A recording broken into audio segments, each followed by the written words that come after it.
Hey, I'm Becky Worley with a Yahoo Tech close-up of the iPhone competitors. Here's the dilemma. You want a brand new iPhone sold exclusively from AT&T, but for some reason you just can't change carriers. So, which phones from Verizon, from Sprint, from T-Mobile are iPhonic, iPhone-like, iPhone-esque?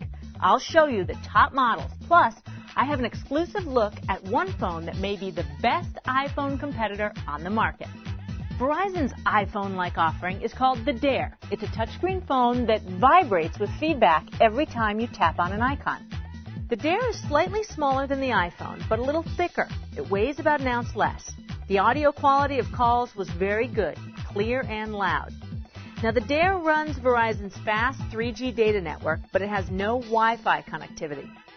Web browsing is kind of painful compared to the iPhone, but it is possible, and it goes into landscape mode for a little bit more web real estate. The phone on this camera is very good, with 3.2 megapixel resolution, face recognition, and a camcorder. The Verizon Navigator GPS service on the phone is fantastic. North Matilda Avenue. This phone does not have Microsoft Exchange email support, but it can give you access to web email and POP accounts. But this is not a powerful smartphone like the iPhone or a BlackBerry. It's meant to be a phone/media/web device first, and its messaging applications are second-class citizens. Personally, I like the touchscreen for browsing the web or checking out some of the multimedia functions, but the Dare, it's just not compelling if you want to use it for business or heavy email use. From Sprint, we have the Samsung Instinct. When you compare it side by side to the iPhone, it looks pretty similar. It's a little skinnier, a little longer, but generally they're about the same width.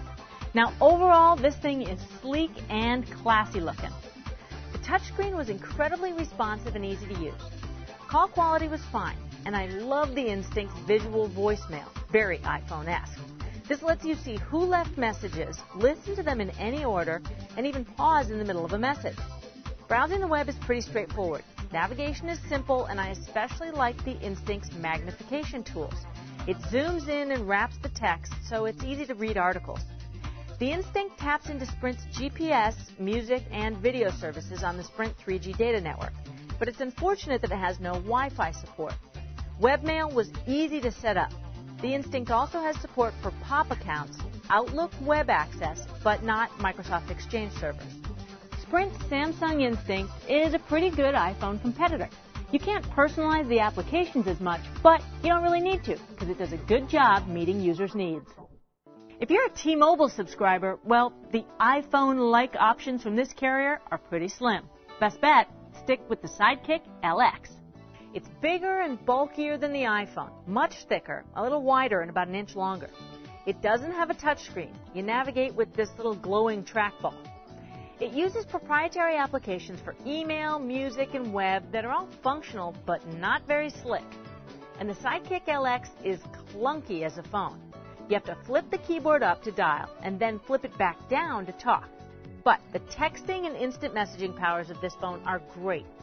The interface on the LX is much more graphically sophisticated than previous Sidekicks, and although it's by no means a powerful email or business tool, you can at least use it in a work setting without feeling like a teenager. Now, if you are a T-Mobile subscriber and you're willing to shell out the big bucks, well, consider the HTC Touch Diamond. This is an unlocked phone right now, meaning you pay full price, buy it from the manufacturer, HTC, and then you go to T-Mobile to get a contract. So, this releases in summer of '08, and when it hits the market, it'll be the best iPhone competitor out there, at least in my opinion. This phone is back pocket small, but it's a little thicker than the iPhone.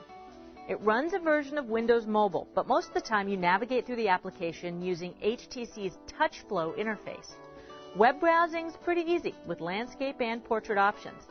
Email is powerful with Exchange support for business accounts plus web and POP mail options that are easy to set up.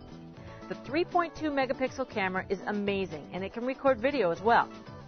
It also has a weather application that shows you the beauty of its screen and the power of this device. Now, if you want more information on any of the iPhone competitors or even the iPhone, go to tech.yahoo.com. Yahoo Tech, where tech's made easy.